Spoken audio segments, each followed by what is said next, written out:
영화에서 묘사되는 살인사건은 보기만 해도 끔찍해서 온몸이 오그라드는 느낌을 자주 받게 된다. 숨막히는 긴장감과 함께 스크린을 뒤덮는 것, 피범벅이 된 사건 현장. 그런데 때로는 이런 생각을 한다. 뉴스에서 접하는 살인사건은 분명 현실이기도 한데 그 처참했던 현장은 경찰 조사가 끝나면 청소는 어떻게 하는 걸까? 유튜브 댓글로 살인사건 현장은 누가 어떻게 청소하는지 취재해달라는 의뢰가 들어와 취재했다.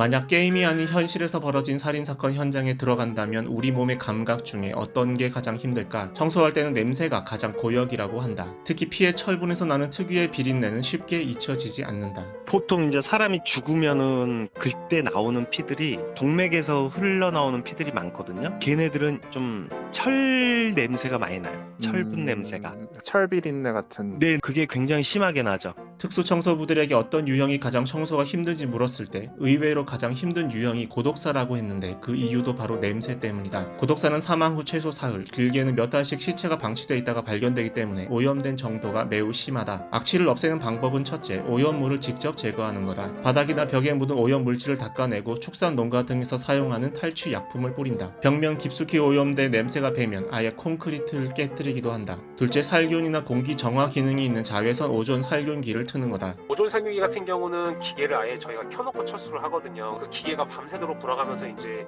집안에 남아있는 그런 시신 부패 악취를 줄여준다라고 보시면 되고, 혈흔 제거는 살인사건 현장 청소에서 가장 중요한 부분. 피가 묻거나 파손된 가재 도구는 세척하거나 밀봉해 폐기한다. 피가 달라붙은 곳곳에 혈흔 제거 약품을 뿌려 박박 긁어내듯 닦는다. 오염이 심한 부분에는 고온의 스팀 청소를 집중 진행하고 벽지나 타일 재질에 따라 혈흔이 스며들어 벽 전체를 뜯어내야 하는 경우도 있다. 성인 남성 두세 명이 달라붙어 이렇게 청소하는 데만 보통 6시간이 훌쩍 넘게 걸리고 길게는 12시간이 넘어가기도 한다. 대충 그냥 뭐 물걸레로 닦는다 뭐 이런 느낌의 개념이 아니고, 혈액이 집안에 사방팔방 다 튀어있기 때문에 저희가 다 닦아내야 되는 거라서 그런 디테일을 살리다 보면 시간이 오래 걸릴 수밖에 없죠. 하지만 사방에 퍼져있는 핏자국은 살인 현장 청소를 더욱 어렵게 만든다. 핏자국은 눈에 잘 보이지 않는 소파 밑이나 창틀 구석에도 남기 때문 이건 피해자가 살기 위해 몸부림을 친 흔적이라고 볼 수 있다. 한번 이렇게 찔리고 나서 그냥 쓰러지는 게 아니고 이쪽 저쪽 헤매고 막 쓰러지고 막 몸이 뒹굴고 그러잖아요. 천정이고 어디고 바닥이고 다 튀어버리는 거죠. 그럼 이런 청소 비용은 어떻게 마련할까? 일단 살인, 강도, 방화 등 강력범죄로 피해를 입은 현장을 청소하는 비용은 경찰이 지원하도록 돼 있다. 범죄 피해자 측이 지원을 요청하면 경찰이 전문 청소 업체에서 견적서를 받아본 뒤 한 곳을 선정해 청소를 맡긴다. 현장 정리용으로 책정된 예산은 1년에 4억 원쯤 되는데 사건별 지원금의 유형마다 조금씩 다르다. 방화 사건 지원 금액이 가장 많은데 건당 1,000만 원까지 나오고 다른 강력 사건의 경우 면적 6평 기준 65만 원, 그보다 넓은 면적은 최대 400만 원까지 지급된다. 지난해에는 총 143건의 지원이 이뤄졌다. 특이한 게 존속 살인의 경우 청소비가 지급되지 않을 때도 있는데 같이 살던 가족을 집에서 살해하는 경우가 여기 해당된다. 피해 현장이 가해자가 살던 집이기도 해서 지원이 안 된다고 한다. 실제로 가해자 집이잖아요.